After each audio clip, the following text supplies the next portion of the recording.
Exode, chapitre 36. Betsaléel, Oholiab et tous les hommes habiles en qui l'Éternel avait mis de la sagesse et de l'intelligence pour savoir et pour faire, exécutèrent les ouvrages destinés au service du sanctuaire selon tout ce que l'Éternel avait ordonné. Moïse appela Betsaléel, Oholiab et tous les hommes habiles dans l'esprit desquels l'Éternel avait mis de l'intelligence, tous ceux dont le cœur était disposé à s'appliquer à l'œuvre pour l'exécuter. Ils prirent devant Moïse toutes les offrandes qu'avaient apportées les enfants d'Israël pour faire les ouvrages destinés au service du sanctuaire. Chaque matin, on apportait encore à Moïse des offrandes volontaires. Alors, tous les hommes habiles occupés à tous les travaux du sanctuaire quittèrent chacun l'ouvrage qu'ils faisaient et vinrent dire à Moïse: « Le peuple apporte beaucoup plus qu'il ne faut pour exécuter les ouvrages que l'Éternel a ordonné de faire. » Moïse fit publier dans le camp que personne, homme ou femme, ne s'occupa plus d'offrandes pour le sanctuaire. On empêcha ainsi le peuple d'en apporter. Les objets préparés suffisaient au-delà pour tous les ouvrages à faire. Tous les hommes habiles qui travaillèrent à l'œuvre firent le tabernacle avec 10 tapis de félin retors et de fil bleu, pourpre et cramoisi. On y représenta des chérubins artistement travaillés. La longueur d'un tapis était de 28 coudées et la largeur d'un tapis était de 4 coudées. La mesure était la même pour tous les tapis. 5 de ces tapis furent joints ensemble. Les 5 autres furent aussi joints ensemble. On fit des lacets bleus au bord du tapis terminant le premier assemblage. On fit de même au bord du tapis terminant le second assemblage.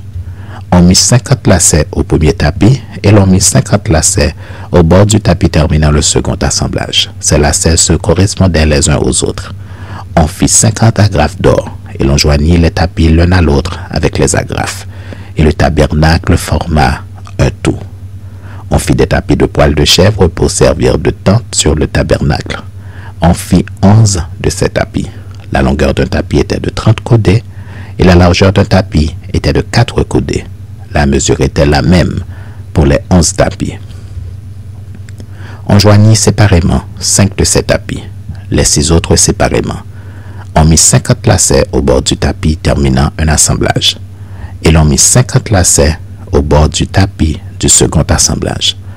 On fit 50 agrafes d'airain pour assembler la tente, afin qu'elle formât un tout.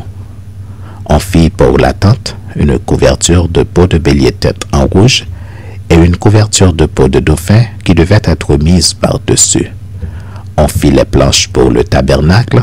Elles étaient de bois d'acacia placées debout. La longueur d'une planche était de 10 coudées et la largeur d'une planche était d'une coudée et demie. Il y avait pour chaque planche 2 tenons joints l'un à l'autre. L'on fit de même pour toutes les planches du tabernacle. On fit 20 planches pour le tabernacle du côté du midi. On mit 40 bases d'argent sur les 20 planches, 2 bases sur chaque planche pour ces 2 tenons. On fit 20 planches pour le second côté du tabernacle, le côté du nord, et leurs 40 bases d'argent, 2 bases sur chaque planche. On fit 6 planches pour le fond du tabernacle du côté de l'Occident. On fit 2 planches pour les angles du tabernacle dans le fond. Elles étaient doubles, depuis le bas et bien liées à leur sommet par un anneau. On fit de même pour toutes aux 2 angles. Il y avait ainsi 8 planches avec leurs bases d'argent, soit 16 bases, 2 bases sur chaque planche.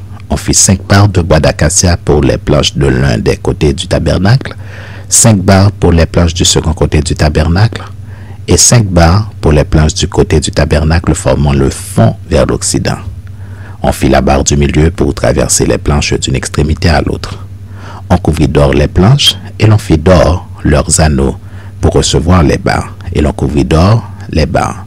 On fit le voile de fil bleu, pourpre et cramoisi et de fin lin retors.